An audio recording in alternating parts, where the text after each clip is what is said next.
wonder shall never end, oh my people. It don't happen again. Every year don't boast, oh. It don't say, oh, yawa don't gas. No be small something. As I dey talk to now, my people, Onye Eze Jesus don't come out to my people over the saga when they on ground, oh, Ayaya and the Okongu Dibie. My people, now so Onye Eze come boss, come out to my people. Onye Eze come challenge Ayaya. He say, Ayaya, where are you? My people, not be small something. He say, Ayaya don't expose himself. My people, if you not see the challenge where Onye Eze challenge Ayaya, my people, wahala be like bicycle.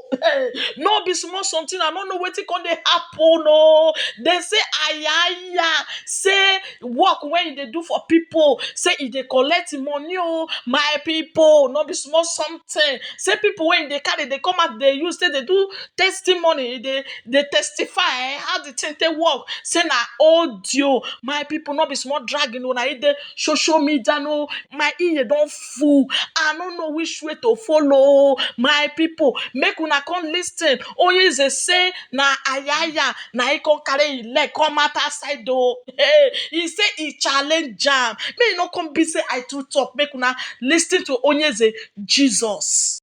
Ayaya Nando has crossed the line. Ayaya, or whatever they call him. I thought Ayaya is a matured man. To what the fuck? You bought about one of them. Ayaya be a matured man. Ayaya Nando, on him, I don't know, come being a threat him, but my brother Kobo. Him, I know, come being a threat him, but my brother. Ayaya, the one money when Ruchi, the one no man, okay. Ayaya, Okombu. Biaba na ebe no na ebupute gị o na-eme video kwuru m okwu emekata na asị ịchaka mmụọ na efe emekata na asị ịchaka mmụọ ekwuru m okwu people na-ebutelu m complain na this my nephew nekwa ife ọ na-eme na nwe na-akpọ this boy si ya na ụdị ife adọrọ na agbụrụ anyị retreat your step. You make a to nebu take mmụọ. Abazi alon this boy mba. O nwe conscious. O we sị na gị na ya alụzi. Aya yi wee bupute ụmụ nonsense mpịampịa mmụọ a. Si na atụ ya na alụsị. Aya gị bụ aka na amanzu amago unyi. And ịma na aka na amanzu adịrọ m ịmụ unyi. Ijukwala ese ịmakwa na that boy si na ọbara anyị wee bịa. Ayaya isiro ka ịgba ọmụ na phone. Ayaya igbutogo onwe nke a gosi na ịbụ ụmụazị, nke a gosi na onwe dị ife nwelu, nke a gosi na onwe dị ife nwelu. Ma gị ma mmụọ asaa afọ ife ilo neto anya ma njebe oyibo ebe ịchọ ka eso onye spiritually. Onye ọbụla ma ya zijeli ya ozi ya si ya na ometugo Onye Eze aka n'ebe ọ dị mma. O chego m aka mgba so na ọ ya afụ mgba anya. O chego m aka mgba ọ ga-afụ mgba. Ayaya ịpụtagozo gọvanọ ndị gọvanọ si ndị police isi ego yi. Iwe yuzuo my brother. Gbe ego niile ịkpa. Mana inwe nwere ike ịchọ ọrụ nwatakịrị ezigbo ego ma ọ bụ nye ezigbo moto. Oruzie mgbe mbabara ya mbasị anya withdraw step ya maka afụgo m ebe ife ahụ na-eme na eji lead ndị mmadụ. Obodo anyị na-asa alụ nsọ. Gbana ya na ọ bụ na o nwere uche na ọ ma mme ife ome. Nke a gosi na ọ nwere ife inwe ọga. Mma agwa na ọ bụrụ mmiri ọkụ nne na-asụ n'ọkụ. Ayaya alụsị afọ ịtụ bụ gị na ezinụlọ ịga ka ọ ga-eche aka mgba. O nwekwudo mmụọ ịtụ na ịnwere mmụọ iji aka igbo onwe na anwụ. Enwere mgbe this boy ji wee kpọọ gị si gị niile egbu wayo. Ife okwu bụ na egbure wee na moto ebili ya ijili aka ịlapụta onwe ijiri ọnụ ijeli mgbe gị na Okomgbu na-eme ife ezinụlọ ya nọ na ya iji wee kpọba ezinụlọ afa. Mụ bụ Onye Eze gwa gị bụ Ayaya ife niile anyị kwu n'isi Okomgbu ga-eme n'isi gị na ezinụlọ gị. Bet me. Egwu ara atụlọ gị. A na-akpọ gị Ayaya n'eko. Unu jesi mmepe họteelụ akwa na ọba alapụba unu. Ịnụ nọ ntu a ka esi alụ họteelụ. Ịnụ nọ ntu esi eme ka a ga-esi wee lụ họteelụ. Ayaya nwere ndị na-agwa gị ndụmọdụ. Ọ bụ na inwe ndị na-enye gị ndụmọdụ, ịma na ife a ịbịa mee n'ugbede a tọọ na-efi abụọ nwa ike igbu. Obele nwa ka ị na-ebubutere alụsị ịsa maka na ọ sị na gị na ya ma nlụsị. Obele nwa ka ị na-ebubutere alụsị isi na alụsị ịsa ka ọ sị na ọ gị na ịsa ịsa. Ayaya hapụzie Okomgbu fesie m. Hapụ Okomgbu ka mụ na imezie nke m spiritually by spiritually ka m gwa na ọ nwere efe echi ivere na-abịakwa. Gị nwa bụ onye kwesịrị na-asị grandfather iwe soro ụmụazị bịa na-asị ịchaka mmụọ ebe ebe ma nke nwanụ ebe ebe. Unu jesi mmepe họteelụ akwa na ọba o wee pụọ na ala onye ọbụla chọzie alụ họteelụ 100. Unu wee na-egosi onwe unu na efe ebo na efe unu bụbu nothing but 419ers. Ọ bụ na nwa gị ka onye ọzọ na-eyi uzu ntu afọ ị ga-alaiki ya. Ikele mmụọ n'ọbịa na Jenụwarị see foto inye 200,000. Ego ọ bụ igwele what is 200,000? Inye 100,000. Okomgbu akakwanụ wee kwu nke gị na ya je. Ọkakwanụkwu ife gị na ya je nọ mgbarị ka ị ka na-agbagharị. Okwubekwa na ife gị na ya lụ n'azụ. Ayaya nekwa n'anya ka ịma na onwe onye imejọ tinye ị confusion n'ime. Nekwa n'anya ka ịma na onwe ndị unu lile ego fa mbụ too gị na mmụọ nwụọ na-enye gị nsogbu. N'ezikwa n'anya ọfụma maka na ife a na-eme ife a gbara aka Ayaya. Iwe ipụla obele nwa efe ọkwọ na ala ka ụnụ na-ayịzi. Ife agụụ na-agụsi bụsi ije na nwa na-ekwugheli. Ọ bụ na nwa nwoke ka onye ọzọ na-eyi uzu ị ga-adị happy. Ayaya ikwesịrị iju ese ma na Okomgbu dibia bụ my blood. Ifunugwo ka ọ mere interview achọrọ m nonsense ya. Ayaya ka njuke alụsị ma ife ọ na-eme ọ na-apụta na net. Ayaya ka nju anyị ọ kwesịrị na alụsị ka ibu onye na-ebe alụsị a na-eme majiki. Ayaya ọ kwesịrị na ibu mmụọ ya ka m na-agwa ya ị na-ekele mụ na Okomgbu na-emebi omenala. Ọgụnwa na-emebi omenala.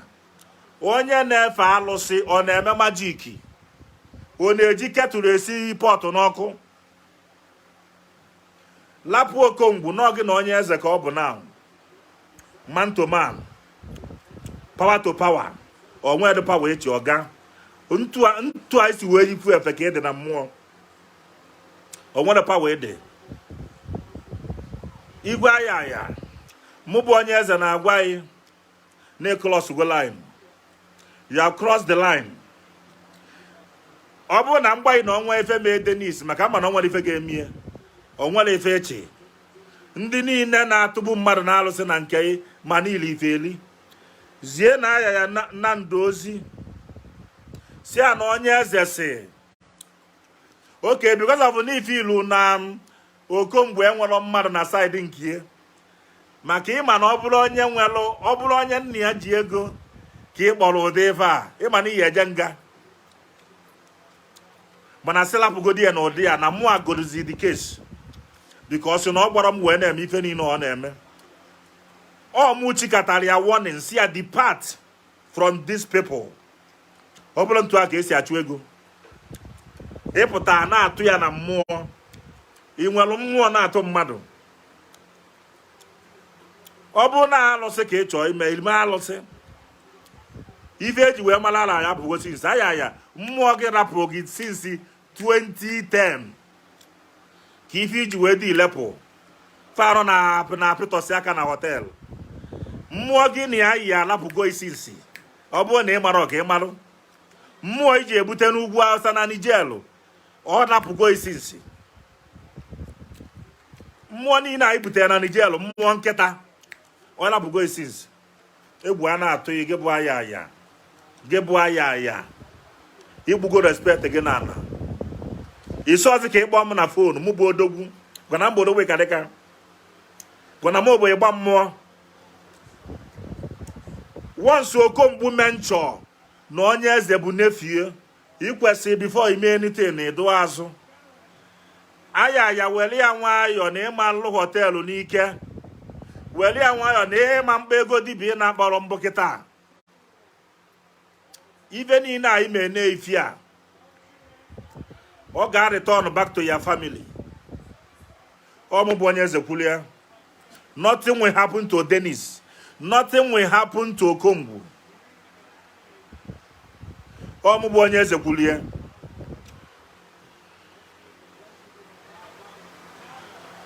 Igbo mụ bụ onye eze n'ụkwụ ịfụ mgba anya.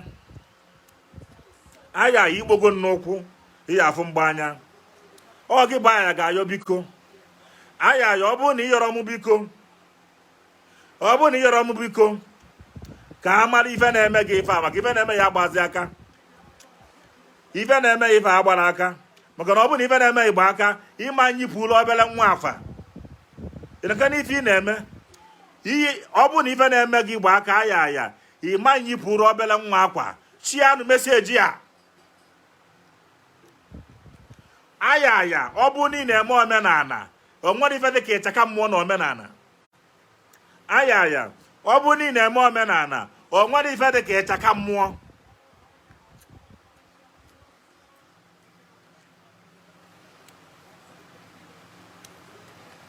Kedu ife na-eme ya n'ọnwa unu? Enwere ife dị ka maturity n'ife anyị mee, a na-atịkwa ọlụ ga-alụ. Obele nwa ka ị na-eyipụlụ efe, bupụta mmụọ. Etokwa m n'onwe ndị bụ ego na-abịa mụ na nke ya mbụ. Ịmakwa ife anyị mee kịta na ha ma mbịazi bikozi ịkpụ onwe gị n'ala. Ife nsopozi ịkara ime, ịkara ịkpọ the boy. Gị na fe edozie. Akpọkwu m wagaji na fonu. Ọ confirm ha na moto ibi iru Okomgbu adịrọ mma. Mana ọ bụrụgodị maka moto ka m na-ekwu. Nọ agwa m ya si anya kwụsị ọlụ a. Ọ bụrụ na Okomgbu na ụlụ m mgbe m gwara ya si anya kwụsị nonsense ya, ụmụ ife ama ndị. Ọ bụrụ na Okomgbu dibịa na mgbe m bụ onye eze gwara ya sodebe Ayaya medebe na ife ọrụ na-eme ọma ndịrọ ntu a kama na ego nri ka ọ na-achọ. Ọ na-asịkwa ka ya megwute m njụ. Ife me nji wee jụ bụ na achọrọ m maka mma na ife ọrụ na-eme ga-emesịa lidi eto nonsense. Ụbọchị ọbụla nnu na Okomgbu ya ọgụ biko mma atụ Okomgbu nga. Ụbọchị ọbụla mma anụ na ntị na Okomgbu na ndị befe abịa yọ gị biko maka nonsense ya ime mma atụfa nga personally. Ọbala anyị adị efu na mba. Ọgaji ejuwe ese. Ọbala anyị ndị bọọdụ anwa adị efu na mba. Onwedu mmụọ ibu ọgị nwere ike. Ọ bụ na ị nwere ike tụrụ anyị ya na alụ m.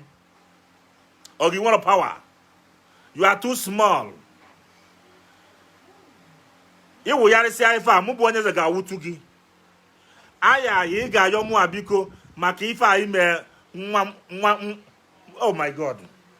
Ị ga-ayọ mụ biko maka ife ime my nephew. Ayaya na Nando Nnamdị nwa gbuo. Ị ga-ayọ mụ bụ onye eze biko maka ife a ime my nephew. How can you use that boy and throw away him like that?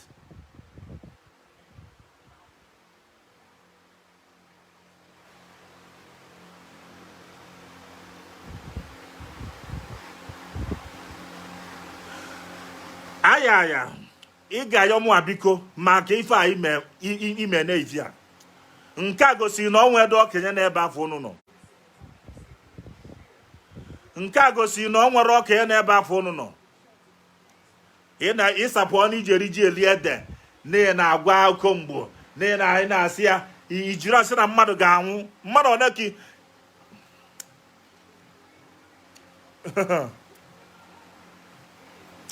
Ayaya igbokwa m n'ụkwụ.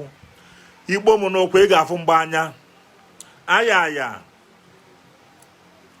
agụ adịghị agụ. mana ijezi aka ili agụ ibe yi o wee gbado yi. Ayaya mụ bụ onye eze na-agwazi gị na ị ga-ayọ m biko maka ife iji ma inofiome. Ọ bụ na ị nwee uche asị onye nna ị bụ, ị kwesịrị ịdị na-adụ ụmụazị ọdụ.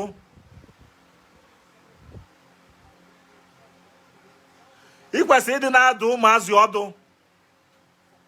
Okongwu dibịa, how many years ka ọ dị? How dare you? Una dị ọ na-asa aji apụala. Ayaya, kedu onye mụ nke osu n'ala?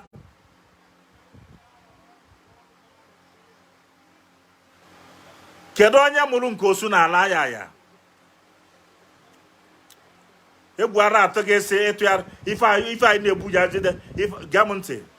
Ị ga-ayọ onye eze biko, mark it or leave it.